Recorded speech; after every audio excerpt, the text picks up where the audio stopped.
Hello students, welcome back to the channel Ayurology. We are going to start a new topic which has name वात दोषा. आयुर्वेदामधील हा सर्वात महत्त्वाचा topic आहे, तो म्हणजे वात दोष. क्रियाशारीर मध्ये आपल्याला दोष आहेत, धातू आहेत, त्याचसोबत अग्नी आणि इतर बाकीसुद्धा टॉपिक आहेत. पण सर्वात महत्त्वाचा तो म्हणजे दोष टॉपिक आणि त्यातल्या त्यात वात दोष हा फार महत्त्वाचा आहे. तर वातदोष म्हणजे काय, वातदोषाची निरुक्ती, वातदोषाचे प्रकार आणि वातदोषाबद्दल क्लिनिकल नॉलेज काय आहे ते सर्व आपण आजच्या या लेक्चरमध्ये पाहणार आहोत. ओके. तर वातदोष वातदोष म्हणजे काय, तर मानवी शरीरातील चैतन्य म्हणजे वातदोष. वात नावातच आहे, वात म्हणजे कोण, तर वायू. वायू हा शरीरातील जेवढ्याही सर्व क्रिया आहेत त्या सर्व क्रियांवर नियंत्रण कोण ठेवतो, तर तो वातदोष ठेवतो. त्यामुळेच म्हणलेलं आहे, गतिमानता, संवेदना, प्राणशक्तीचे नियंत्रण करणारी जी मुख्य आयुर्वेदिक ऊर्जा आहे तर त्याला वातदोष असं म्हणण्यात आलं. तर वातदोषाची निरुक्ती काय आहे बघा. वातदोषाची निरुक्ती आहे तत्र वा गतिगंधनयोरती धातू. म्हणजे काय, तर वातदोष हा आपल्या शरीरातील सर्व क्रियांना प्रेरणा देतोय त्यांच्या त्यांच्या गती करण्यासाठी. म्हणूनच वायू हा काय आहे, तर शरीराला गती देतोय. गती म्हणजे काय, तर मुवमेंट्स, याचा अर्थ गमन किंवा हालचाल असा होतो. शरीरातील सर्व क्रिया, जे काही क्रिया असतील, रक्ताभिसरण असेल किंवा मज्जातंतूंचे संदेशवहन म्हणजेच मज्जातंतू म्हणजे याचा अर्थ नर्वस सिस्टम घेतलं गेलेलं आहे. नर्वस सिस्टमचे जेवढेही मेसेजेस आहेत ते सेंड करणं किंवा शरीरातील इतर रेस्पायरेटरी मुवमेंट्स असतील, कार्डिओव्हेस्क्युलर मुवमेंट्स असतील, त्याचसोबत रक्तादी मुवमेंट्स असतील, रक्ताभिसरण असेल, सर्व कुठल्याही तुम्हाला जी कुठलीही मुवमेंट शरीरामध्ये दिसते तर ती मुवमेंट ही फक्त आणि फक्त वातदोषाच्या प्रेरणेमुळेच घडून येते. वातदोष शरीरामध्ये प्रेझेंट आहे त्यामुळंच संपूर्ण हालचाल होते. म्हणजेच गती म्हणजे काय, तर याचाच अर्थ गमन किंवा हालचाल.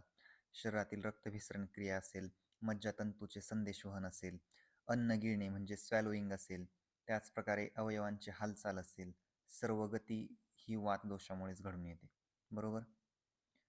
तत्र वा गतिगंधन योरती धातू. आता गंधन या शब्दाचा अर्थ काय बघा. एक गोष्ट लक्षात घ्या, गंधन म्हणजे काय, तर सुगावा लागणे किंवा गोष्ट कळणे, त्याची जाणीव होणे, त्याला आपण गंधन असे म्हणतो. गंधन हा शब्द यासाठी इथं आलाय बघा, की इंद्रियाद्वारे आपल्याला होणारे स्पर्शाचे ज्ञान. आपल्याकडं एकादश इंद्रिय आहेत, 11 इंद्रिय आपल्या शरीरामध्ये प्रेझेंट आहेत.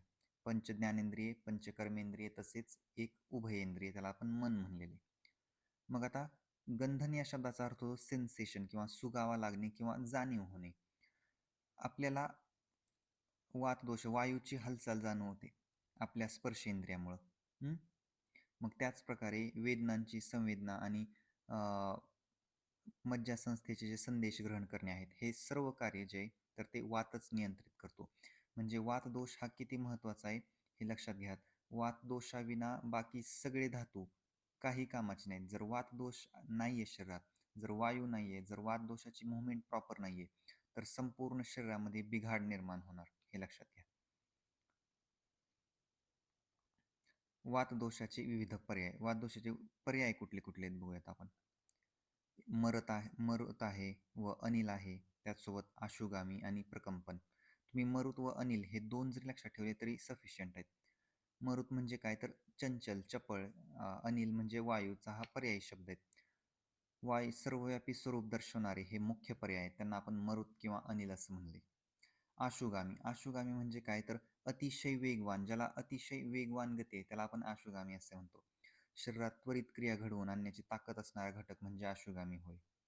त्याचसोबत प्रकंपन म्हणजे काय, तर शरीरातील कंपन किंवा थरथराट निर्माण करण्याची जी शक्ती असते तर ती वायूमुळे होते. मी म्हणलं ना, वायू सर्व क्रियांना नियंत्रण ठेवणारा एकमेव दोष आहे. जर वातदोष योग्य असेल तरच बाकीचे सर्व दोष सुद्धा योग्य राहणार आहेत. आता वातदोषाचे पांचभौतिक संघटन काय आहे, वातदोष बनला कशा प्रकारे, आता या डायग्रामकडे या.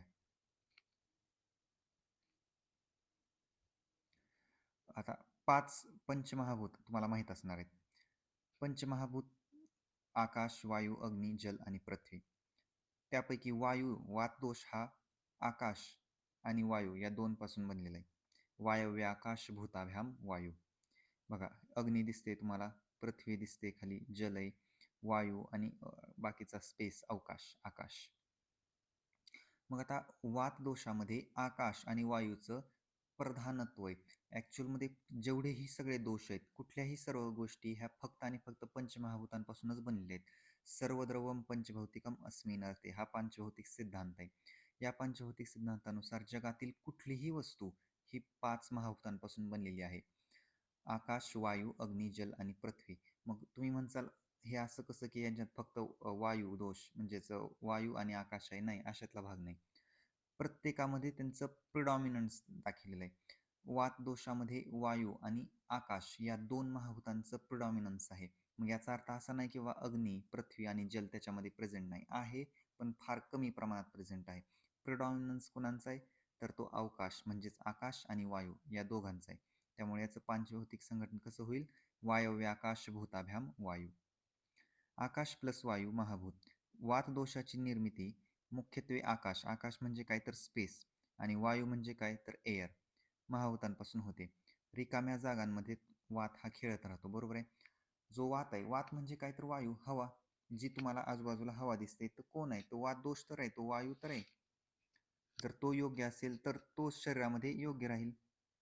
जर त्याची हालचाल शरीरामध्ये चांगली असेल तरच आपल्या शरीराच्या सर्व गती ह्या योग्य पद्धतीने राहतील आणि कार्यरत असतील. रजोगुण, 3 गुण आहेत, सत्वगुण, रजोगुण आणि तमगुण. त्याच्यातला जो रजोगुण आहे, हा रजोगुण वायूमध्ये अत्यंत प्रबळ असतो आणि त्याचमुळे शरीराला ऊर्जा, गती आणि क्रियाशीलता प्राप्त होते. तर ही डायग्राम, ह्या डायग्राममध्ये तुम्हाला कळून जाईल. आता वात दोषाचे गुण काय आहेत बघा. तत्र रुक्षो लघु शीत खर सूक्ष्मश्चलवनिल. वात दोषाचे वृक्ष गुण लघु, शीत, खर, सूक्ष्म आणि चल गुण आहेत. वृक्ष म्हणजे काय तर ड्राय. आता वात दोष काय करणार? ड्राय म्हणजे शरीरात कोरडेपणा आणणार, म्हणजेच हा स्नेहनच्या विरोधी आहे. ड्रायचा गुरुवादी उलटा गुण होतो स्निग्धन, म्हणजेच वृक्ष स्निग्ध. स्निग्ध गुणाला म्हणजेच स्नेहनला विरोध करणार आहे कोण? हा वात दोष. कारण याचा मुख्य गुण कोणकोणते आहेत? तर वृक्ष, लघु, शीत, खर, सूक्ष्म आणि चल. लघु म्हणजे काय तर लाईट. आता वात दोषाचं जे कंपोजिशन आहे त्याच्यामध्ये आत्ताच आपण बघितलं की आकाश आणि वायू दोषाचं, आकाश आणि वायू या 2 पंचमहाभूतांचं प्रिडॉमिनन्स आहे. मग त्यांचं प्रिडॉमिनन्स असल्यामुळे साहजिक गोष्ट आहे तो लघु म्हणजे लाईटच असणार ना, लाईट वेटच असणार, आणि याच कारणामुळे तो शरीराला हलकेपणा देतो. त्याचप्रमाणे जडत्व नष्ट करतो. हलकेपणा देतो याचाच अर्थ जडत्व नष्ट करतो. पण कफदोषाचा असं नाही. कफदोष हा गुरुगुणात्मक आहे. कफदोष जडत्व प्राप्त करून देतो, पण वातदोष लघुत्व प्राप्त करून देतो. पुढचा गुण आहे शीतगुण. शरीरात थंडावा किंवा गारवा निर्माण करणे हे वातदोषाचं काम आहे बघा. बाहेर गार हवा असली, गार वारा असले की आपोआप आपल्याला थंडी वाजते, बरोबर आहे का? मग त्याच प्रकारे खरं, खरं म्हणजे रफ. त्वचा आणि सांध्यांमध्ये जो खरखरीतपणा आहे, तर तो खरखरीतपणा निर्माण करणं हे सुद्धा वातदोषाचं कार्य आहे. त्याचसोबत सूक्ष्म, आता साहजिक गोष्ट आहे, वातदोष, वायू हा आपल्याला दिसतच नाहीये. तो स्पर्श होऊ शकतो, म्हणजे तो फील होऊ शकतो, तो सेन्स होऊ शकतो, परंतु तो आपल्याला दिसू शकत नाही. उघड्या डोळ्यांनी आपण वातदोषाला, वायूला पाहूच शकत नाही. पण पाहू शकत नाही याचा अर्थ असा नाही की तो नाहीये, तो प्रेझेंट आहे, फक्त आपल्या डोळ्यांना तो दिसत नाही. इतका सूक्ष्म आहे, इतका सूक्ष्म. मग शरीरातील सर्वात लहान छिद्रांमध्ये हा वातदोष इतका सूक्ष्म असल्यामुळे तो सहज प्रवेश करू शकतो ना. आपले शरीर सर्व टिश्यूमध्ये छोटे छोटे जे पोर्स असतात, त्या पोर्समधून तो इझिली आतमध्ये जाऊ शकतो. त्यामुळे सूक्ष्म आहे. चलगुण, चल म्हणजे काय तर मोबाईल गुण, किंवा त्याला सतत हालचाल करणारा, सतत हलणारा, जो अस्थिर आहे, जो चंचल आहे, आपण असं म्हणतो. वातदोषाची शरीरातील स्थाने बघा. आता ॲक्च्युअलमध्ये पक्वाशय कटिसक्ती स्त्रोतस्थी स्पर्शनेंद्रियम स्थानम वातस्य तत्रापि पक्वाधानम विशेषता किंवा पक्वाशय विशेषता. वातदोषाचं शरीरामध्ये ॲक्च्युअलमध्ये सर्वच ठिकाणी, सर्व संपूर्ण शरीरामध्ये वातदोषाचं स्थान आहे. पण मेनली जर आपण बोलायचं झालं तर पक्वाशयामध्ये सर्वात महत्त्वाचे आणि मुख्य स्थान आहे. हे दिलंय पण इथं पक्वाशय. आता ॲक्च्युअलमध्ये पक्वाशय आपण इंटेस्टाईनला म्हणतो. इंटेस्टाईन कोण झालं मग आता? स्मॉल इंटेस्टाईन म्हणा, लार्ज इंटेस्टाईन म्हणा. रफली आपण लार्ज इंटेस्टाईन घेतो की किंवा इंटेस्टाईन. मग इंटेस्टाईनचे परत प्रकार पडतात ना, सिग्मॉइड कोलॉन, ट्रान्सव्हर्स कोलॉन. मग त्यामुळं इथं कोलॉन हा शब्द वापरलेला आहे. इंटेस्टाईन म्हणा किंवा कोलॉन म्हणा, दोन्ही एकच झालं. पक्वाशय हे सर्वात महत्त्वाचं स्थान आहे वातदोषाचं बघा, आणि ते मुख्य स्थान आहे. त्याचसोबत इतरतलं संपूर्ण शरीरामध्येच वातदोष आहे, पण मेनली पक्वाशयामध्ये त्याचं मुख्य स्थान आहे. कटिया व सक्ती प्रदेश आहे, म्हणजेच पेल्विक रिजन व हिप रिजन, म्हणजेच कमरेखालचा प्रदेश म्हणतो आपण त्याला. श्रोत व स्पर्शनेंद्रियम, इयर्स अँड स्किन, ऐकणे व स्पर्श करणे. त्याचप्रकारे अस्थि, बोन्स. आता हाडांच्या पोकळ्यांमध्ये सुद्धा कोण आहे तर तो वातदोषच आहे, बरोबर आहे का? हाड आपल्याला बाहेरून भरीव दिसतं, पण आतून तर मोकळं आहे ना. मग ते आतून कुणी भरून काढलेलं आहे तर ते वायूनच भरून काढलेले, आकाश आणि वायू.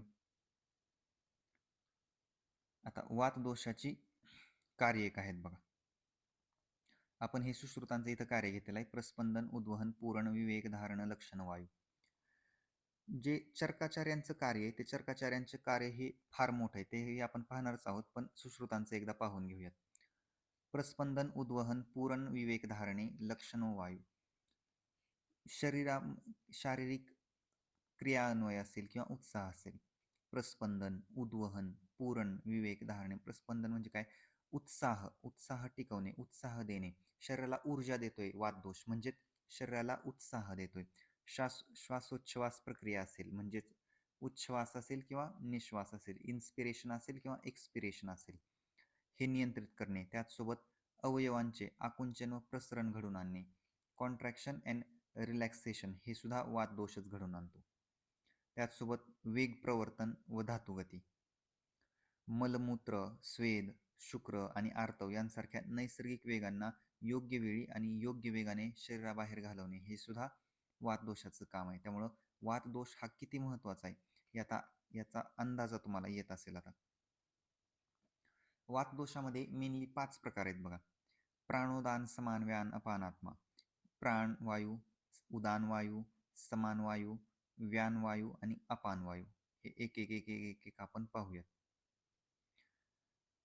आता प्राणवायू, त्याच्या शब्दातच अर्थ दडलेला आहे की जो प्राणवायू म्हणजे जो हिमोग्लोबिन ऑक्सिजनला घेऊन जाणार आहे, बरोबर आहे का? प्राणवायू. मग प्राणवायू हा कुठे असणार आहे? मस्तक व हृदय यांच्या स्थानी राहून श्वसन आणि गिळण्याची क्रिया म्हणजेच स्वॅलोईंगची क्रिया कोण करणार तर प्राणवायू करणार. त्या डायग्राम्स लक्षात घ्या बरं. बघा, प्राणवायूच्या वरती मस्तिष्क दाखवले, उदानवायूच्या वरती स्पीकर म्हणजे बोलणे दाखवले, समानवायूच्या वरती जाठरग्नी, व्यानवायू हृदय दाखवले, अपानवायू लोअर लिम इंडिकेट करतोय. हे सायन्स लक्षात ठेवा, जेणेकरून तुम्हाला नक्कीच एक्झाममध्ये याचा फायदा होईल, की तुम्हाला पटकन जर इमेज क्रिएट झाली कुठल्याही गोष्टीची तर तुम्हाला ते समजायला अडचणीच जात नाही. ओके. तर प्राणवायू मस्तक व हृदय यांच्या स्थानी राहतो तो, आणि श्वसन तसेच गिळण्याची क्रिया म्हणजेच स्वॅलोईंग हे करतो. दुसरा उदान वायू. उदान वायू हा कंठात राहतो. कंठ म्हणजे काय तर तुम्ही गळा म्हणू शकतो. कंठात राहून बोलणे असेल, उत्साह आणि स्मृतीचे कार्य करतो. लक्षात ठेवणं हे स्मृती उदान वायूचंच कार्य आहे. समान वायू. समान वायू हा जाठरग्नीच्या जवळ राहतो, जाठरग्नीच्या समीप आहे. आणि कोष्ठ किंवा जाठरग्नी, आता ॲक्च्युअलमध्ये जे आमाशय पक्वाशय सांगितलेले आहेत हे कोष्ठच सांगितलेले आहेत. मग ते कोष्ठाच्या जवळ किंवा जाठरग्नीच्या जवळ आहे. कोण आहे तर तो समान वायू आहे. आणि जाठरग्नीच्या जवळ राहून तो अन्नपचन करतो किंवा अग्नीला प्रदीप्त करतो, असं सुद्धा त्याचा अर्थ आहे. अग्नी प्रदीप्त जर असेल तर अन्नपचन लवकर होतं. चौथा वायू आहे व्यानवायू. व्यानवायू हा संपूर्ण शरीरामध्ये आहे, पण त्याचं मेनली स्थान हे हृदयात आहे. तो संपूर्ण शरीरात राहतो, पण हृदयात राहून ते सर्व कार्य करतो. हृदयात राहून सर्व शरीरात रक्ताभिसरण, ब्लड सर्क्युलेशनचं काम करतो. आणि पाचवा आहे अपानवायू. अपानवायू हा खालच्या भागात राहून मलमूत्र विसर्जन करतो. म्हणजेच जो लोअर लिंब आहे त्या लोअर लिंबमध्ये अपानवायूचं प्रोडॉमिनन्स आहे, तिथं अपानवायू राहतो. तर हे अशा प्रकारे होतं. आता एक एक एक एक एक एक आपण वायू पाहत चालूयात. प्राणवायू. स्थानं प्राणस्य मूर्धावर कंठश्चरो. आता ॲक्च्युअलमध्ये श्लोक जे आहेत तर ते श्लोक तुम्ही ज्यांना श्लोक पाठ होतात त्यांनी श्लोक जास्तीत जास्त पाठ करण्याचा प्रयत्न करत जावा. पण ज्यांना होत नाहीत त्यांनी कमीत कमी जे एक्सप्लेनेशन आहे ते चांगल्या पद्धतीनं लक्षात ठेवलं पाहिजे. पाठ नाही करायचं एक्सप्लेनेशन. प्राणवायू, बाबा प्राण हा शब्द आहे. मग याच्यावरनं तुम्हाला इमेज लगे क्रिएट व्हायला पाहिजे तुमच्या डोक्यामध्ये. जर त्या गोष्टी तुमच्या बुद्धीमध्ये योग्य पद्धतीने साठत असतील तरच ते तुम्हाला एक्झाममध्ये उतरवता येईल. सगळेच श्लोक काय पाठ होत नसतात आणि सगळेच श्लोक करणं प्रॅक्टिकली इम्पॉसिबल आहे. कुणी कितीही म्हणलं तरी तेवढा एक्झाममध्ये टाईम पण नसतो, त्या गोष्टी शक्य पण नसतात. त्यामुळे तुम्हाला जेवढे होत आहेत तेवढे श्लोका करायचे आहेत. ओके. तर प्राणवायू. प्राणवायूचं स्थान आत्ताच बोललो. मस्तक, शिर आहे, छाती, उर, कंठ, जीभ आणि नासिका इत्यादींमध्ये प्राणवायूचं स्थान आहे. आता याची कार्य काय आहेत? प्राणवायूचं जे कार्य आहे तर ते बुद्धी, हृदय, ज्ञानेंद्रिये आणि मनांवर नियंत्रण ठेवणे ही प्राणवायूची मुख्य कार्य आहेत. स्मृती हे प्राणवायूचे आपलं बुद्धी असेल, हृदय, ज्ञानेंद्रिय व मनावरती नियंत्रण ठेवणे हे प्राणवायूचे मेनली कार्य आहे. याची शारीरिक कार्ये थुंकणे म्हणजे स्पिटिंग आहे, शिंकणे स्नीझिंग आहे, ढेकर ब्रेचिंग आहे, श्वासोच्छवास आणि अन्न गिळणे स्वॅलोइंग किंवा डिग्लोटेशन म्हणू शकता आपण त्याला. तर ही मेनली प्राणवायूचे स्थान आणि कार्य आहेत. दुसरा वायू आहे तो म्हणजे उदान वायू. उदान वायू काय करणार तर उदान वायू हा तुम्हाला ऊर्जा देतोय आणि वाणी बोलण्यासाठी उत्साह आणि बोलणे हे कुणाचं कार्य आहे तर हे उदान वायूचं कार्य आहे. उरम स्थानम उदानस्य नासा नाभी गलांशरीत हा त्याचा श्लोक आहे. त्याचं स्थान कुठे आहे बरं आत्ताच आपण मगाशीच बोललो होतो. उदान वायूचं स्थान साहजिक आहे बघा. उदान उ या शब्दापासून तुम्ही उर इतकं लक्षात ठेवू शकता. उर स्थान म्हणजे छाती, थोरॅक्सचा प्रदेश जो आहे तर तिथं स्थान आहे त्याचं उदान वायूचं. त्याचसोबत नाक आहे, नासा, नाभी आणि गळा इत्यादी हे उदान वायूचे स्थान आहेत. गळ्यालाच आपण कंठ म्हणतो. याचे कार्य काय काय आहेत बाबा उदान वायूचे तर वाक प्रवृत्ती म्हणजे स्पीच आहे. म्हणजे बोलण्याची जी क्षमता आहे, मी तुमच्याशी बोलू शकतोय. तर हे कुणामुळे आहे? हे फक्त आणि फक्त उदान वायूच्या कार्यामुळे. जर माझ्या बोलण्यामध्ये थोडासा अडखळतेपणा येतोय किंवा काहीतरी येतोय, मला योग्य पद्धतीने शब्द फुटत नाही तर याचा अर्थ नक्की काय होतो की उदान वायूचं जे कार्य आहे तर ते माझ्या शरीरामध्ये योग्य पद्धतीने होत नाहीये.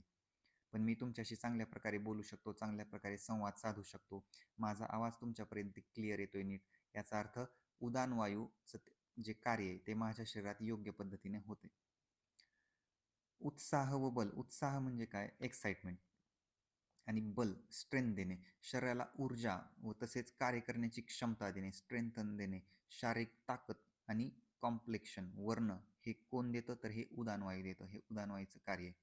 त्याचसोबत जी स्मृती आहे, आठवण म्हणजे काही काही लोक असतात ना ज्यांची मेमरी फार शार्प असते, त्यांना एकदा वाचलं की सगळं लक्षात राहतं. याचाच अर्थ उदान वायूचं जे कार्य आहे तर ते चांगलं प्रकारे आहे. उदान वायू हा मजबूत आहे.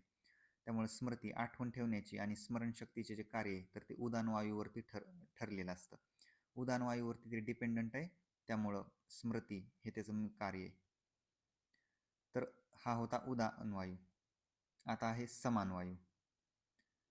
समान वायू हा जाठरग्नीचा समीप आहे. याला जाठरग्नी समीप म्हणजे अग्निसमीप, अग्निसखा असं सुद्धा समान वायूचा पर्यायी शब्द आहे. अग्निसखा जो अग्नी सोबत राहतो, अग्नीचा सखा आहे. अग्नीच्या सोबत राहून अग्नीला वाढवण्याचं काम करतो तो म्हणजे समान वायू. तर याचा श्लोक आहे बघा. समानो अग्नी समीपस्थ कोष्ठे चरती सर्वत अन्नग्रहंती पचंती विवेचयंती मुंचती.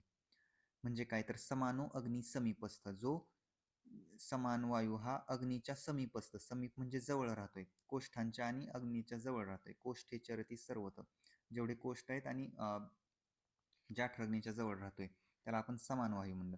त्याचं कार्य काय आहे तर अन्न ग्रहंती पचंती विवेचनती मुंचती. अन्नाचं ग्रहण करणं, त्याचं पाचन करणं, त्याचं विवेचन करणं म्हणजेच सार भाग आणि प्रसाद भाग हे वेगळं करणं हे समान वायूचं कार्य आहे. तर बघा त्याचं स्थान व पचन सहाय्य. हा वायू प्रामुख्याने कोष्ठामध्ये स्टमक व अँड इंटेस्टाईन अग्नीच्या अगदी जवळ राहतो. हा जाठराग्नीला प्रदीप्त करण्याचे व अन्नपचनाचे मुख्य कार्य करतो. जाठराग्नीच्या जवळ राहत असल्यामुळे जाठराग्नीला प्रदीप्त करतो आणि जाठराग्नी प्रदीप्त झाल्यामुळे ऑटोमॅटिकली जे अन्नपचन आहे तर ते लवकर होणार आहे. बरोबर. तर त्याचं स्थान आहे समानोअग्नी समीपस्थ, जाठराग्नीच्या जवळ त्याचं स्थान आहे. आणि कोष्ठांमध्ये. त्यांचं कार्य वहन आणि विभाजन, अन्नाचे योग्य पचन झालं. पहिलं अन्न ग्रहण केलं, अन्न ग्रहण त्यांच्यानंतर त्याचं अन्नाचं पचन केलं. अन्न पचन केल्यानंतर पोषक घटकांचे सार आणि टाकाऊ म्हणजेच किट्ट भाग वर्गीकरण करणे आणि मलमूत्राला खाली ढकलणे ह्याचे कार्य. बघा मी श्लोकातच सांगितलं, समानो अग्नी समीपस्थ कोष्ठे चरती सर्वत्र. अन्न पचंती ग्रहंती विवेचयंती मुंचती. अन्न ग्रहण केलं, अन्न ग्रहण केल्यानंतर त्याचं पाचन केलं, विवेचन म्हणजे त्याला सार भाग आणि किट्ट भाग हा वेगळा केला, आणि मुंचती म्हणजे बाकीचं जे किट्ट भाग आहे तो मलमूत्रासाठी खाली ढकलला, म्हणजेच अपान वायूकडे दिला. म्हणून हा सिक्वेन्स बघा कसा आहे, प्राणवायू, उदानवायू, नंतर समानवायू, व्यानवायू आणि परत आहे अपानवायू. ओके, तर हा होता समानवायू.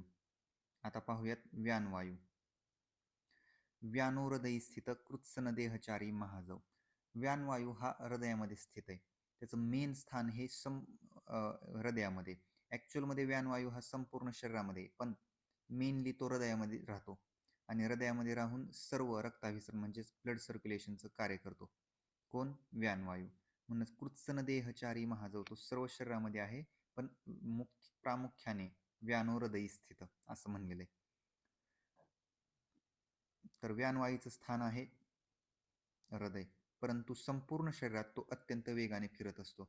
ब्लड सर्क्युलेशन हे व्यानवायूवरती डिपेंडंट असतं. बघा सांगितलेलंच आहे पुढं, रक्ताभिसरण म्हणजे सर्क्युलेशन. शरीरातील रक्त आणि रसाचे सतत होतात. रस आणि रक्त जे आहे तर ते म्हणजे त्याला आपण मॉडर्ननुसार प्लाझ्मा आणि ब्लड म्हणतो. यांचं जे संवहन आहे हे एकाच वेळी होत असतं आणि सोबतच होत असतं आणि ते व्यानवायूच करतो. त्यामुळं रस आणि रक्त हे दोघांचे सततच आणि सोबत वहन होते, प्लाझ्मा आणि ब्लड. कारण प्लाझ्मा ब्लड काय वेगळं सेपरेट करता येत नाही आपल्याला, ते सोबतच. त्याला आपण आयुर्वेदिक भाषामध्ये प्लाझ्माला रस म्हणलेलं आहे आणि ब्लडला रक्त म्हणले आहे. त्यामुळे रस आणि रक्त संवहन हे एकत्रच होतं. शारीरिक हालचाली, चालणे असेल, धावणे असेल, अवयवांचे आकुंचन, प्रसरण, तसेच स्वेदाचे, घामाचे वहन करणे, या सर्व हालचाली हा व्यानवायू नियंत्रित करतो. बर, तर हा व्यानवायू होता. जेवढे छोटे छोटे श्लोक सांगितले तेवढे एक एक एक एक लाईनचे प्रत्येक 5 वायूची लक्षात ठेवा. व्यानोहृदयी स्थित कृत्सन देहचारी महाजव. अपानवायू.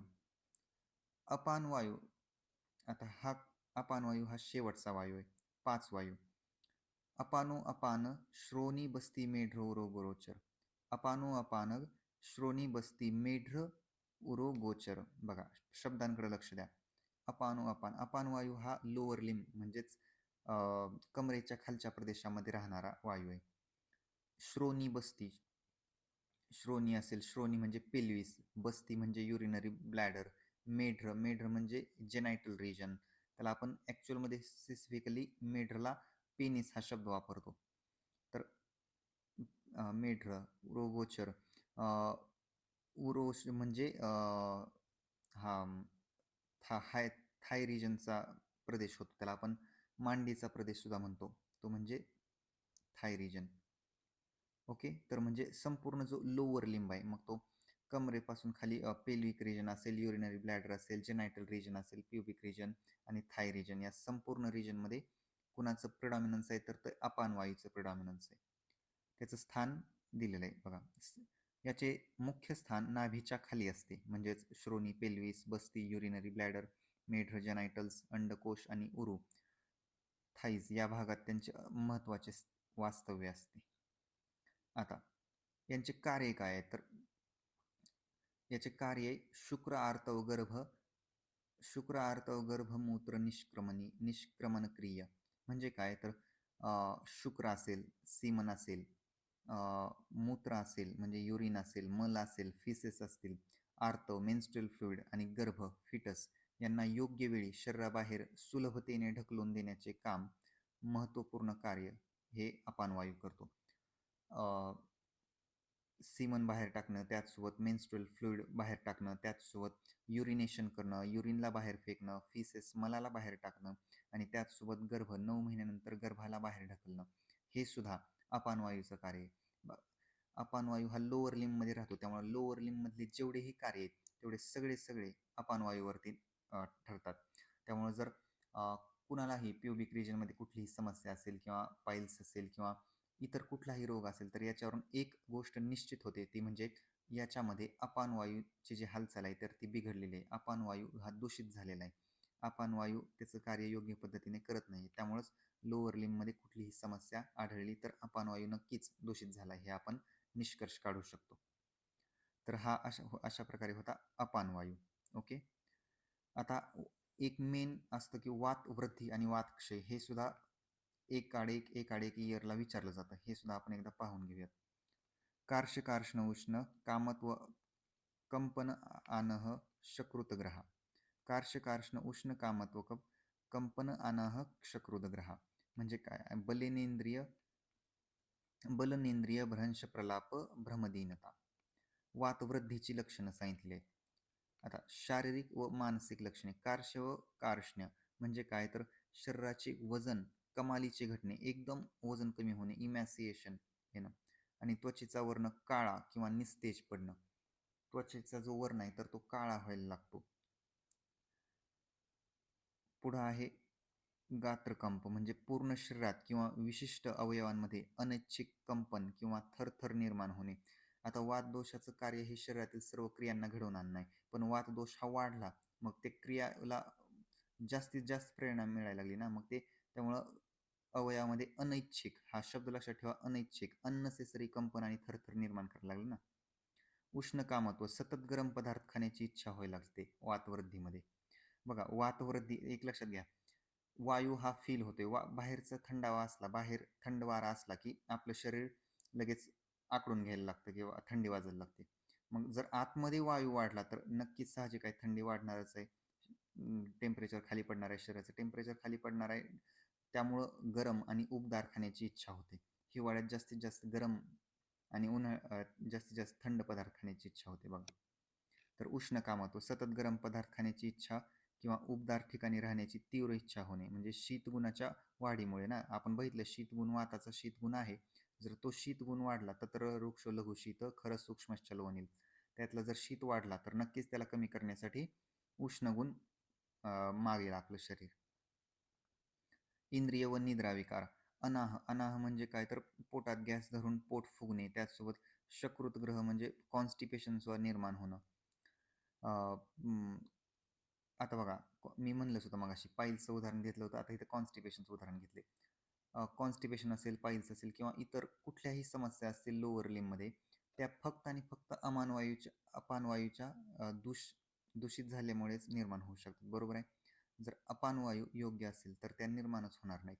त्यामुळं अपानवायू हा योग्य असेल तरच शरीरातील लोअर लिम्बमधल्या ज्या सर्व क्रिया आहेत त्या योग्य पद्धतीने राहतील. निद्रानाश मेंदू आणि मज्जासंस्थेतील अतिचंचलतेमुळे शांत झोप न मिळणे. वातदोषाचा आपण बघितलं चल हा सुद्धा गुण आहे. तत्र वृक्ष लघुशीत खरं सूक्ष्मश्चल वनील. आता चल हा गुण अतिरिक्त वाढला ना, कारण वात वृद्धीची लक्षण बघतोय आपण. जर वात वाढला तर चंचलतेमुळं तुम्हाला झोपच लागणार गेली, कारण मेंदू आणि मज्जासंस्थेचे जे कार्य आहे तर ते अति सेन्सिटिव्ह व्हायला लागले, अति चंचल व्हायला लागली आणि अति चंचल झाल्यामुळे तुम्हाला झोपच सुद्धा मिळत नाही. निद्राचा नाश व्हायला लागतो. त्याचसोबत बल इंद्रिय भ्रंश म्हणजे शारीरिक ताकद आणि सर्व ज्ञानेंद्रियांची कार्यक्षमता वेगाने ढासळते. हे होते वातवृद्धीचे लक्षण. आता पाहूयात वात क्षयाची लक्षणं. जर समजा वात कमी झाला तर काय होईल? लीड क्षीणो अनिलक्षस्य साधो अल्पभाषिते हितम. हा वात क्षयाचा श्लोक आहे. काय म्हणतो बाबा किंवा अडसात म्हणजे लीडोक्षीण अनिलस्य शरीरामध्ये जडत्व निर्माण होऊन हातपाय आणि पूर्ण शरीर प्रचंड गळून जाणे किंवा थकवा येणे. बघा वातदोषाचा गुण काय? तत्र वृक्ष लघुशीत खरं सूक्ष्मश्चल अनिल. आता वाताची वृद्धी नाही तर वाताचा क्षय झालाय, म्हणजेच मग वाताचा जो लघुगुण होता तो सुद्धा कमी झालाय. मग आता साहजिक गोष्ट आहे, लघुगुण जर कमी झाले तर याचाच अर्थ तुमचं जे जडत्व आहे तर ते वाढायला लागेल. मग त्यामुळं तुमच्या शरीरामध्ये जडत्व निर्माण व्हायला लागतं आणि हातपाय आणि संपूर्ण शरीर हे प्रचंड गळून जाणे किंवा थकवा यायला लागतो.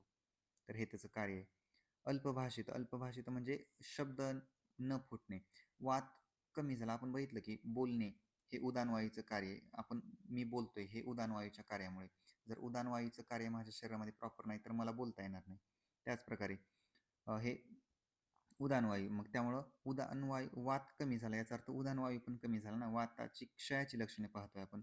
त्यामुळे बोलण्याची ताकद कमी होणे, अतिशय कमी किंवा अगदी छोट्या आवाजात बोलणे त्याला आपण अल्पभाषेत असे म्हणतो. क्रियाशीलता आणि संज्ञानाश. क्रियाहानी शरीराची नैसर्गिक हालचाल मंदावते. बरोबर आहे.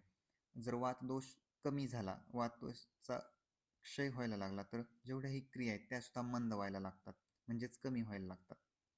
आळस वाढायला लागतो आणि रोजची कामे करण्याची इच्छा सुद्धा नष्ट व्हायला लागते. मग अभ्यास करू वाटत नाही, फक्त बेडवर असं झोपू वाटतं. संज्ञामोह म्हणजे काय? तर मानसिक आकलन शक्ती आणि स्मरणशक्ती मंदावून संभ्रमावस्था निर्माण होते. म्हणजे कन्फ्युजन व्हायला लागतं. कारण बघा ना, वातदोष किती महत्त्वाचा आहे. तुमच्या सर्व हालचाली त्याच्यावरती आहेत. तुमच्या ब्रेनच्या हालचाली, तुमच्या कार्डिओव्हेस्क्युलर मुव्हमेंट्स, तुमच्या रेस्पिरेटरी मुव्हमेंट्स, तुमच्या श्वसनादी मुव्हमेंट, तुमच्या सगळ्या मुव्हमेंट ह्या फक्त आणि फक्त वातदोषावरती अवलंबून आहेत. जर वात व्यवस्थित नसेल, मग तो एकतर वृद्धी होऊ द्या तरीही ते चांगलं नाहीये, एक त्याचा क्षय होऊ द्या तेही चांगलं नाहीये. त्यामुळे ते कन्फ्युजन, संज्ञामोह निर्माण करतो. तर आता या 5 वायू हे अशा प्रकारे आपला वातदोष संपला. ह्या वातदोषाचे एक माइंड मॅप आपण क्विक पाहूयात. हे तुम्हाला एक्झामच्या वेळी गरजेचं आहे. आता 5 वायू आपण पाहिले होते. प्राणोदान, समानव्यान, अपानात्मा. प्राणवायूचे मुख्य स्थान कुठलं आहे? मस्तक, शिर, ऊर, छाती, कंठ, जिव्हा.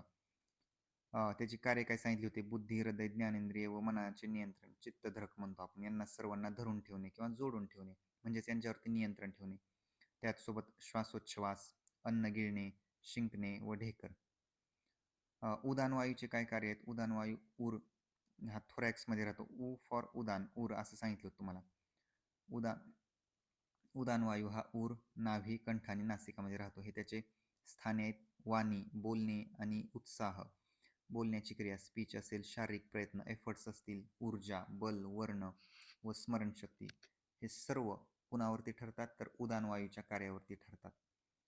समान वायू. समान वायू हा अग्निसखा आहे. जाठराग्नीच्या जवळ राहतो आणि कोष्ठांच्या जवळ राहतो. त्यामुळे तो अन्नांचे पचन करतो आणि अन्नरसाचे सार व किट्ट वर्गीकरण करून जो किट्ट भाग आहे तर तो खाली ढकलतो. व्यानवायू. व्यानवायू व्यानो हृदय स्थित कृत्स्न देहचारी महाजव. हा हृदयामध्ये राहतो. मेनली हृदयामध्ये राहतो. संपूर्ण शरीरामध्ये याचं आहे स्थान, पण मेनली हा हृदयामध्ये राहतो आणि हृदयामध्ये राहून रक्ताभिसरण, ब्लड सर्क्युलेशन करतो. रस रक्त संवहन एकत्रच होत असल्यामुळं रस रक्त संवहनामध्ये व्यानवायूचा फार मोठा वाटा आहे. अवयवांचे आकुंचन प्रसरण असेल, कॉन्ट्रॅक्शन आणि रिलॅक्सेशन, चालणे, धावणे तसेच घाम बाहेर टाकणे. अपानवायू. अपानवायू हा श्रोणी लोअर लिंबमध्ये राहतो. श्रोणी पेल्विक रिजन असेल, बस्ती युरिनरी ब्लॅडर रिजन असेल, थाय रिजन असेल. तर मलमूत्रांचे विसर्जन, त्याचसोबत शुक्र व आर्तव यांचे वहन करणे, त्यांचे विसर्जन करणे आणि गर्भाची योग्य वेळी प्रसूतीकरण करणे. योग्य वेळी हा शब्द वापरलाय बघा. हा फार महत्वाचा आहे. योग्य वेळी.